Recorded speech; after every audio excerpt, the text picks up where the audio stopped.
കാണൂ പരസ്യരഹിതമായ ഏറ്റവും പുതിയ എപ്പിസോഡുകൾ.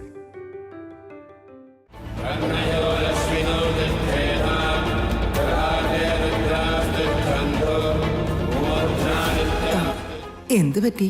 വൈദേഹി എവിടെ പോയി? ഇവിടെ കാണുന്നില്ലല്ലോ.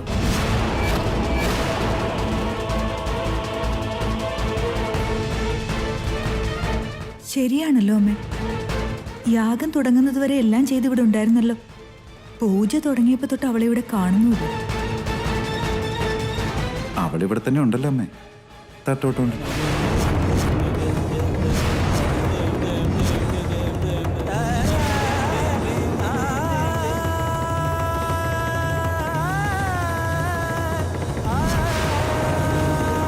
യെസ്, അതെ, അത് ശ്രേയല്ലെന്ന് എനിക്ക് നേരത്തെ തോന്നിയിരുന്നു.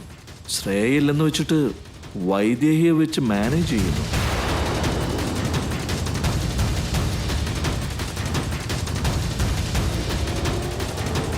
എന്താ ദേവാ നീ പറയുന്ന? വൈദേഹി എന്തിനാ നിന്റെ അടുത്ത് വന്നിരിക്കുന്നത്? ദേവൻ വ്യക്തമായിട്ട് കാര്യം പറഞ്ഞില്ലേ. ശ്രേയയ്ക്ക് പകരം വൈദേഹിയെ തട്ടോട്ട് അവിടെ ഇരുത്തിയിരിക്കുക.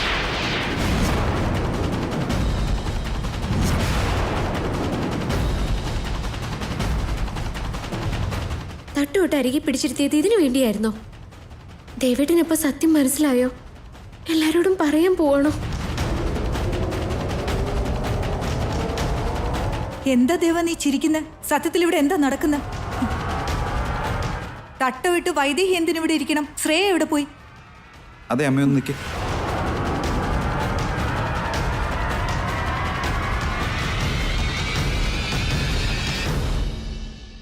ഞാൻ ഉദ്ദേശിച്ചത് ഈ തട്ടത്തിന്റെ കാര്യമല്ല അമ്മേ, അവളെവിടെ ഒളിച്ചിരിക്കണ്ടാവുന്ന.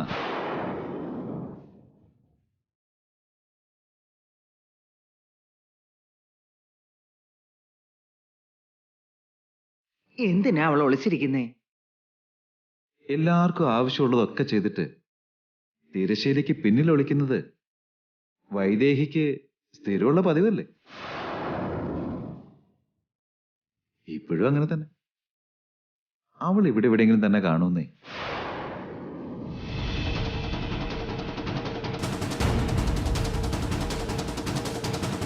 ഇപ്പോഴാ സമാധാനമായത്.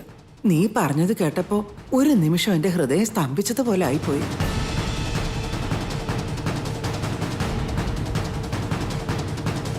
ഇത്രയും ടെൻഷനുള്ളപ്പോ ഈ കുട്ടികളുടെ വല്ല ആവശ്യം ഉണ്ടായിരുന്നു? പിന്നെ കുറച്ചൊക്കെ വേണ്ട വൈദേഹി. ഇഷ്ടമുള്ളവരുമായിട്ട് ഒത്തുകിട്ടുന്ന ഇത്തരം അവസരങ്ങൾ ജീവിതത്തിൽ എന്നും ഓർക്കാനൊരു രസമാണ്.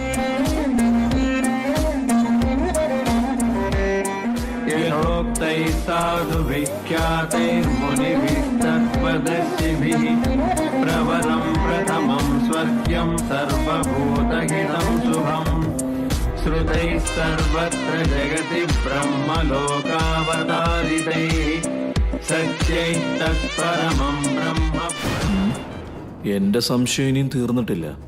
ശ്രേയയ്ക്ക് പകരം വൈദേഹിയെ ഇരുത്തി മാനേജ് ചെയ്യുന്നു. അതെങ്ങനെയെങ്കിലും ഒന്ന് പൊളിക്കണമല്ലോ.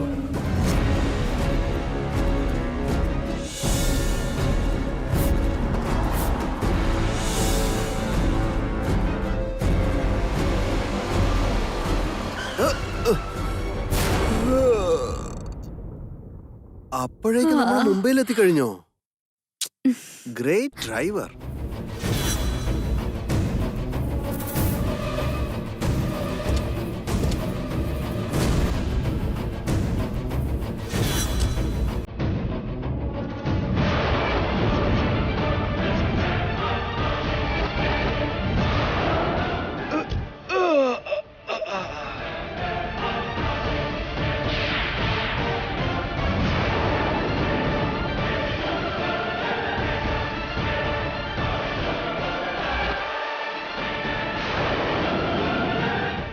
ശ്രേയേ, ഇതെന്താ നമ്മളെക്കാളും മുമ്പേ നിന്റെ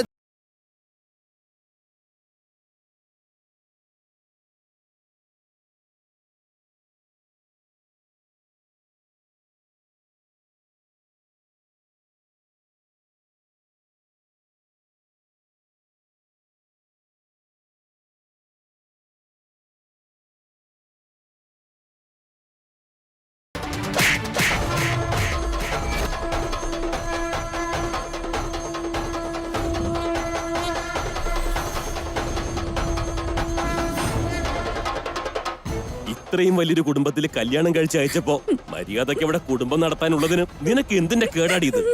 നീ എങ്ങനെ എനിക്ക് മകളായിട്ട് ജനിച്ചു? അച്ഛ പ്ലീസ് അച്ഛ, എനിക്ക് സിനിമയിൽ അഭിനയിക്കാനാ ഇഷ്ടം. ഹീറോയിൻ ആവണോ അച്ഛ? ഒരവസരം കിട്ടിയാ മതി. മിണ്ടിപ്പോകരുത്. എത്ര വലിയ നാണക്കേടാ ഇത്. ഇങ്ങനെ ജീവിക്കുന്നതിനേക്കാൾ മരിക്കുന്നതാണ് നല്ലത്. ഇനി നീ വീട്ടിൽ നിന്ന് പുറത്തിറങ്ങിയെന്ന് അറിഞ്ഞാൽ നിന്നെയും കൊന്ന് ഞാനും മരിക്കും. വാടി. Sir, sir, sir, sir, sir, sir, sir, sir, ഞാൻ പറയുന്നൊന്ന് കേക്ക്. ശ്രേയയുടെ ടാലന്റിനെ കുറിച്ച് സാറിന് ശരിക്കും അറിയാഞ്ഞിട്ടാ. ഇനി എന്റെ മകളെ കണ്ടുപോകരുത് നീ. മറിച്ചായാൽ കൊന്നുകളയും ഞാൻ. വാടിയുടെ.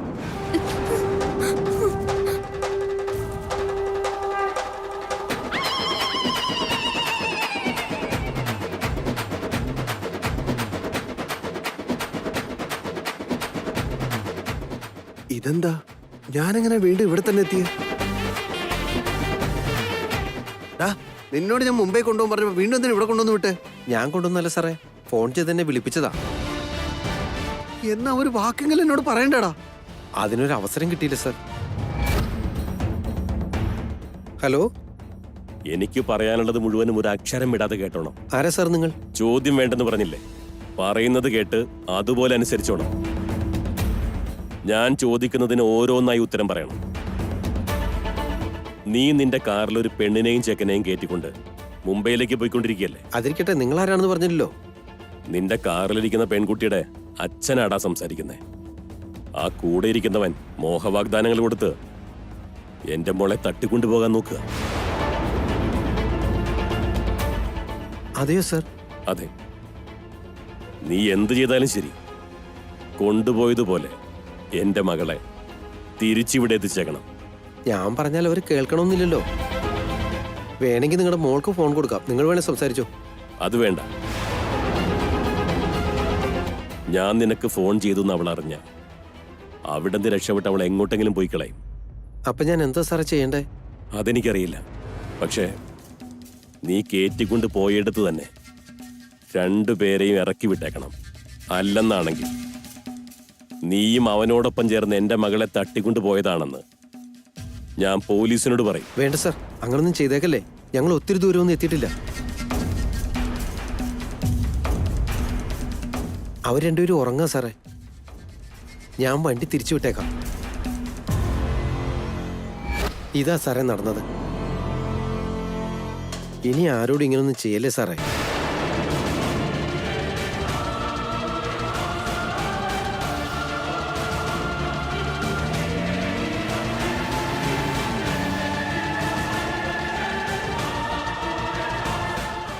തത്തമ്മ ജ്യോതിഷം, തത്തമ്മ ജ്യോതിഷം, വരൂ വരൂ, ഇങ്ങോട്ട് വരൂ. തത്തമ്മ ജ്യോതിഷം ഒന്ന് നോക്കിക്കോളൂ. എന്റെ ജാതകാര്യം നീ പറഞ്ഞിട്ട് അറിയാനോ ഒന്നുമില്ലടാ. തത്ത ജ്യോതിഷം, തത്ത ജ്യോതിഷം.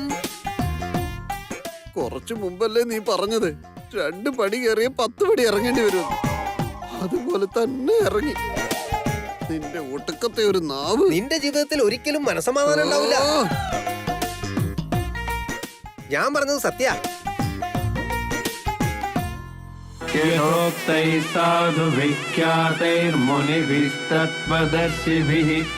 പ്രവരം പ്രഥമം സ്വർഗ്യം സർവഭൂതഹിതം ശുഭം.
നീ എന്തിനാ ഇങ്ങനെ ദേഷ്യപ്പെടുന്നതെന്ന് എനിക്ക് മനസ്സിലായി.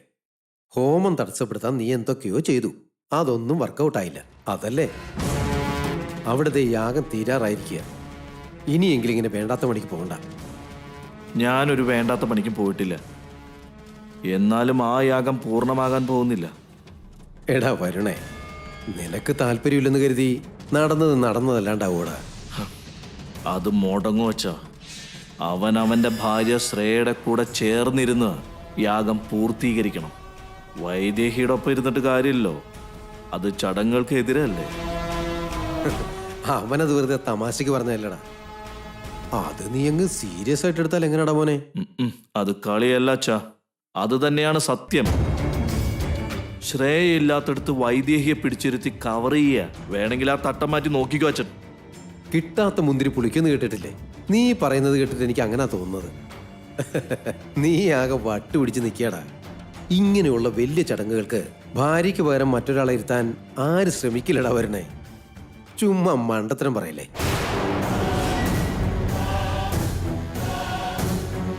ആ തട്ടൊന്നും മാറ്റാൻ പറ്റിയിരുന്നെങ്കിൽ മണ്ടത്തരം കാണിക്കുന്ന ആരാണെന്ന് പറഞ്ഞു കൊടുക്കായിരുന്നു.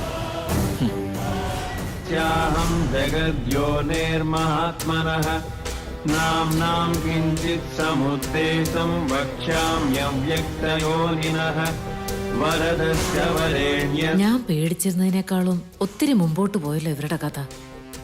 ഇവരൊന്നിച്ചിരിക്കുന്ന ഇതായിരിക്കണം അവസാനം. ഇവര് തമ്മിൽ ഇനി ഈ ജന്മം കണ്ടുമുട്ടാൻ പാടില്ല. नाम सहस्राणि यान्याघ प्रपितामहः तानि निर्मज्य मनसा दध्नो ധൃതമിതോധൃതം ഗിരേസാരം യഥാ. അച്ഛമ്മ ആഗ്രഹിച്ചതുപോലെ എല്ലാം നടക്കുന്നുണ്ടല്ലോ, പിന്നെന്താ മുഖം ഇങ്ങനെ വീർത്തിരിക്കുന്നേ?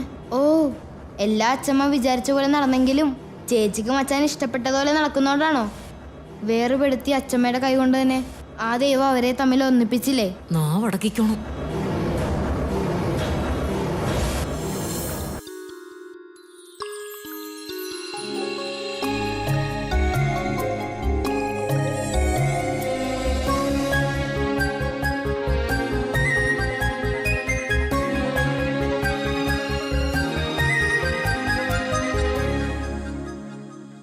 മൽഹാറിലെ വെൺമേഘമേ വെൺപൂവലഴകായി പെയ്തു നീ, മണിമുത്തുകൾ നീ കോർത്തു മഴവില്ലിനഴകായി നീ.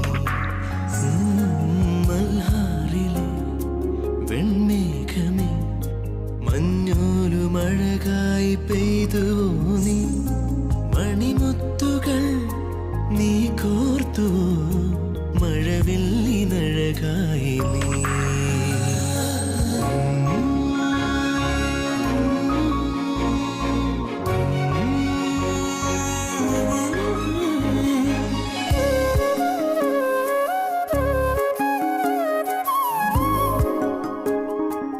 വിഘ്നങ്ങൾ ഏതുമില്ലാതെ യാഗം സമ്പന്നമായിരിക്കണോ.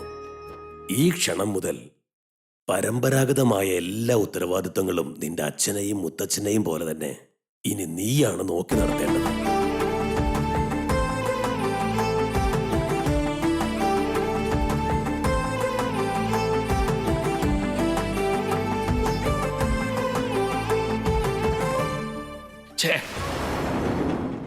ഊർമിളെ വിശ്വസിച്ചതാ തെറ്റിപ്പോയത്. എല്ലാം കഴിഞ്ഞല്ലോ. ശാസ്ത്രവിധി അനുസരിച്ച് ദശരഥരാമോർമ്മയാണ് ഈ പവിത്ര ജലം സാക്ഷിയായി സർവബാധ്യതകളും നിന്നെ ഏൽപ്പിക്കേണ്ടത്. പക്ഷേ അദ്ദേഹത്തിന് ഇപ്പോഴത് കഴിയില്ല.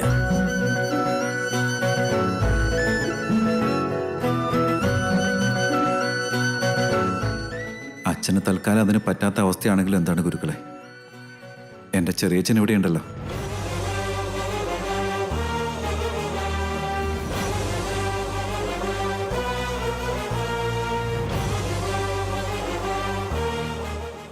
അച്ഛൻ്റെ അതേ സ്ഥാനമാണ് എൻ്റെ ചെറിയച്ഛനും.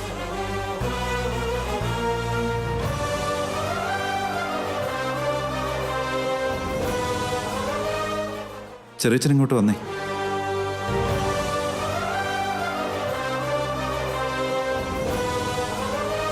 നീ അങ്ങോട്ട് ചെല്ല് ജഗന്നാഥ. എന്താ ചെറിയച്ഛൻ മടിച്ചു നിൽക്കുന്നേ?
സമേതരായി ആശീർവാദം സ്വീകരിച്ചോളുക.